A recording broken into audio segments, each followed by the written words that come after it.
జై తెలంగాణ, జై తెలంగాణ. రాజ్ కుమార్ వెనుకోళ్ళకి కనబడతలేదట. ఒక్కసారి కింద కూర్చోడు, కింద చైర్ తీసే ప్లీజ్, ఏమనుకో. ఓకేనా, ఓకేనా.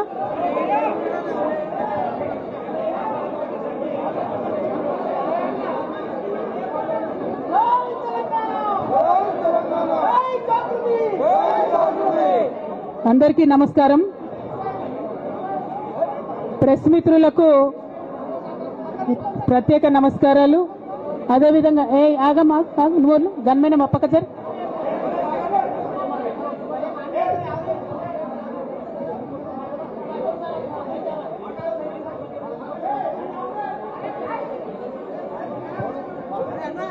ఓకేనా, మాట్లాడనా.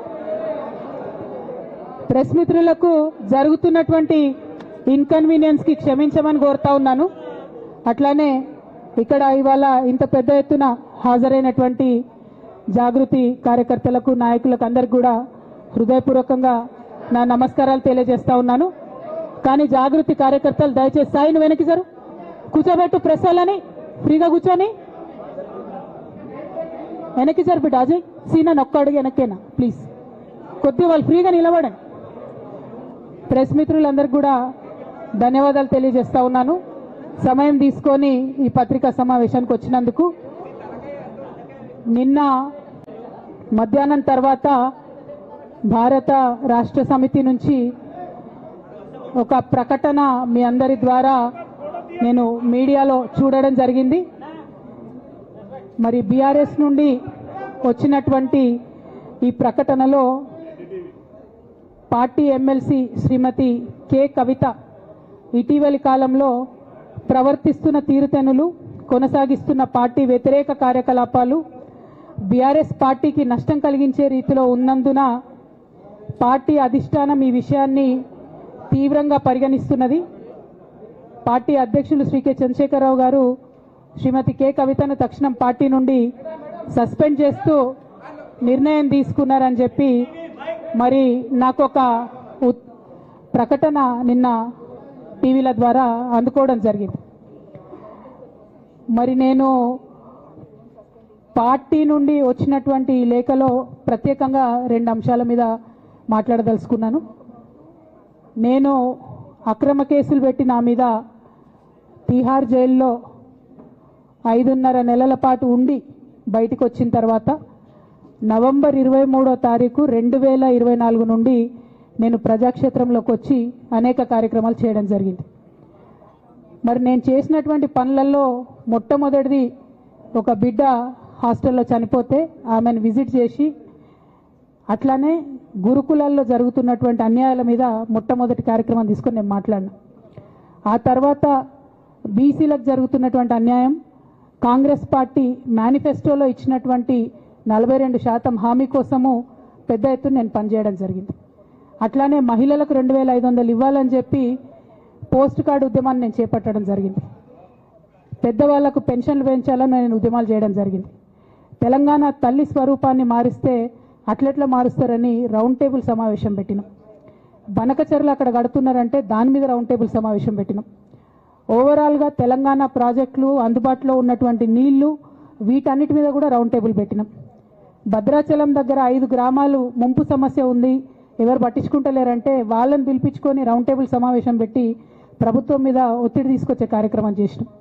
ముఖ్యమంత్రి గారి సొంత జిల్లా మహబూబ్ నగర్లో భూ నిర్వాసితులకు అన్యాయం జరుగుతుందంటే నారాయణపేట నియోజకవర్గం వెళ్ళి వాళ్లకు మద్దతుగా మేము నిలబడి రావడం జరిగింది.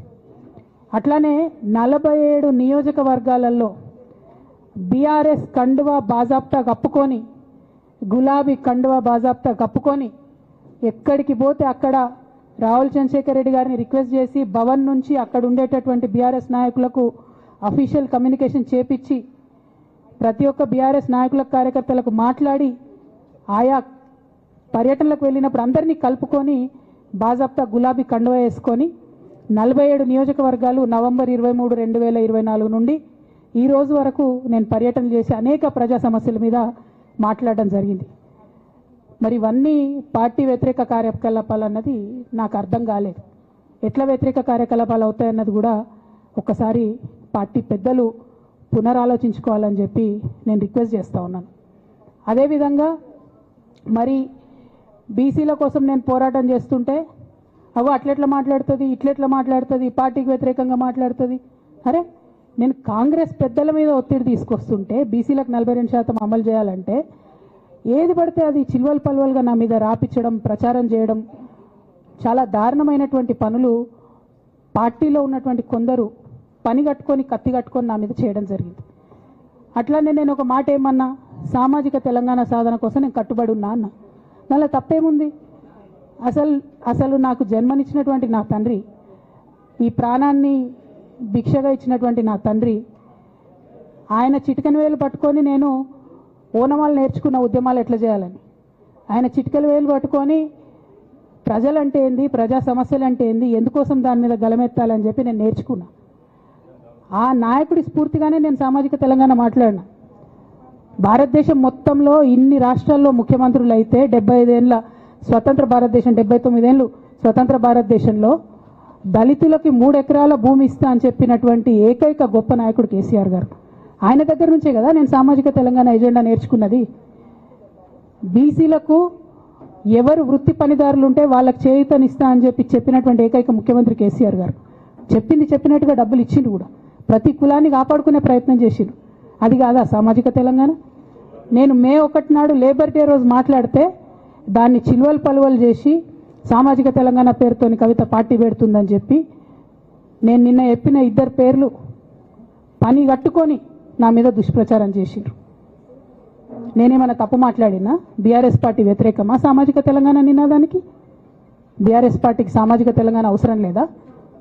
భౌగోళిక తెలంగాణ వస్తే సరిపోతుందా? బంగారు తెలంగాణ కావాలని కేసీఆర్ గారు ఇచ్చిన నినాదమే కదా. బంగారు తెలంగాణ అంటే ఏంది?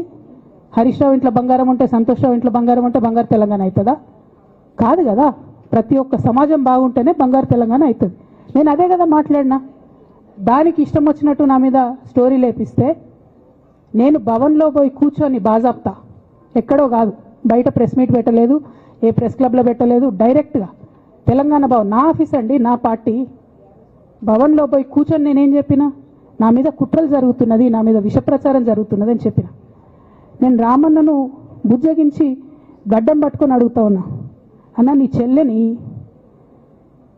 ఒక మహిళా ఎమ్మెల్సీని మన పార్టీ ఆఫీస్లో కూర్చొని నా మీద కుట్రలు జరుగుతున్నాయని నేనంటే మీరు వర్కింగ్ ప్రెసిడెంట్గా ఉన్నారన్న, ఫోన్ చేయరా అన్న నాకు? ఏమైంది బేటా, ఎందుకు బాధపడుతున్నావు అని ఫోన్ చేయరా? ఇది ఎప్పుడు జరిగిన ఇన్సిడెంటు? లేక లీక్ కాకముందు, నేను నా కొడుకు గ్రాడ్యుయేషన్కి అమెరికా పోకముందు, అంతకుముందే. మరి మీరు వర్కింగ్ ప్రెసిడెంట్ కదన్నా, నేను పార్టీ ఎమ్మెల్సీని కదా. చెల్లెలు అన్న బంధుత్వాలు పక్కన పెడదాం ఒక్క నిమిషం. ప్రొఫెషనల్ సెటప్లో ఒక పొలిటికల్ పార్టీలో ఒక మహిళా ఎమ్మెల్సీ భవన్లో కూర్చొని నా మీద కుట్రలు జరుగుతున్నాయంటే మీరు మాట్లాడినరా అన్న? 103 రోజులు అయిపోయిందన్న ఇయ్యాలటికి, ఒక్క మాట మాట్లాడినరా? కేసీఆర్ గారు దగ్గర నుంచి కమ్యూనికేషన్ రావాలని నేను ఎక్స్పెక్ట్ చేయలే. వారు పెద్దవారు, వారికి అనేకమైన పనులు ఉంటాయి. మొత్తం పార్టీని ఇప్పుడు పునర్నిర్మించుకోవాల్సిన అవసరం ఉంది. తెలంగాణకు జరుగుతున్నటువంటి అన్యాయాన్ని వారు ఎప్పటికప్పుడు దిశానిర్దేశం చేయాల్సిన అవసరం ఉంది. కానీ వర్కింగ్ ప్రెసిడెంట్ గారి దగ్గర నుంచి ఫోన్ రాకపోవడం మాత్రం ఒక మాట అనిపించింది నాకు. నేను కేసీఆర్ గారి బిడ్డను, నేను కూర్చొని ప్రెస్ మీట్ పెడితేనే రెస్పాన్స్ రాలేదంటే మరి ఇంకో మామూలు మహిళా కార్యకర్తకు బీఆర్ఎస్ పార్టీలో మన అన్యాయం జరిగితే రెస్పాన్స్ వస్తుందా? నాకైతే అనిపించలేదు. వస్తుందేమో నాకు తెలియదు. కానీ నేను ఒక మాటకు నాకు సంతోషం అనిపించింది. నాకు నోటీస్ రాగానే అక్కడ మహిళా ఎమ్మెల్సీలు కూర్చొని, మహిళలందరినీ కూర్చొని, ఫస్ట్ టైం అనుకుంటా భవన్లో 5 మహిళలు కూర్చొని ఇండిపెండెంట్గా ప్రెస్ మీట్ మాట్లాడింది. చాలా సంతోషం. ఇటువంటి అంతర్గత ప్రజాస్వామ్యం రావాలనే నేను కోరుకున్నా. మహిళలకు, ఎస్సీలకు, ఎస్టీలకు, బహుజనులకు కోటరీల అడ్డంకులు లేకుండా యాక్సెస్ రావాలి. అది మైక్కి యాక్సెస్ రావాలి, బాస్కి యాక్సెస్ రావాలనే నేను అనుకున్నా. అది జరిగింది, చాలా సంతోషం. నన్ను సస్పెండ్ చేసినాక అయినా పర్లేదు, కానీ జరిగింది. నిన్న మహిళలందరూ కూర్చొని మాట్లాడారు.